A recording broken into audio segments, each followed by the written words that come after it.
Hey guys, Sunday వచ్చింది. Sunday వస్తే అలా సరదాగా బయటికి వెళ్దామని చెప్పేసి రెడీ అయిపోయి కిందికి వచ్చేసాను. సో కింద నుంచి మా రూమ్ దగ్గర నుంచి బస్ స్టాండ్కి కొంచెం దూరం ఉంటుంది. సో ఈ గ్యాప్లో ఏదైనా తింటూ వెళ్దామని చెప్పేసి వేరుశనగలు, ఉడకబెట్టిన వేరుశనగలు ప్యాకెట్ తీసుకొని అలా తింటూ సరదాగా వెళ్తున్నాను. సో ఈ వీడియోలో మీకు చెప్పొచ్చేది ఏంటంటే, సింగపూర్లో ఏదైనా తినే పదార్థం కానీ వస్తువైనా కానీ ఎక్కడ పడితే అక్కడ పడేసేదానికి వీల్లేదు. అది ప్రాపర్ ప్లేస్లో ఎక్కడైనా గార్బేజ్ బిన్లో కానీ అక్కడ మాత్రమే పడేయాలి. ఎందుకంటే ఇలా పడేస్తే కంపల్సరీ పెనాల్టీ ఉంటుంది. చుట్టుపక్కల ఎక్కడైనా కానీ కెమెరాస్ ఉండొచ్చు, చూస్తే మన పని అంతే. మరి సో దీనికి చిన్న ఉదాహరణ ఏంటంటే కూడా, లాస్ట్ జనవరిలో ఒకతను ఒక కంపెనీలో అట్టపెట్టెలన్నీ మొత్తం ఒక అడవి దగ్గర, అంటే ఒక చెట్లు అట్లా ఉంటాయి కదా, అలాంటి దగ్గర పడేశాడనమాట.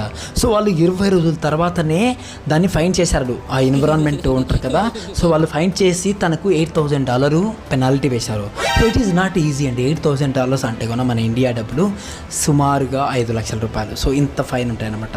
జాగ్రత్త.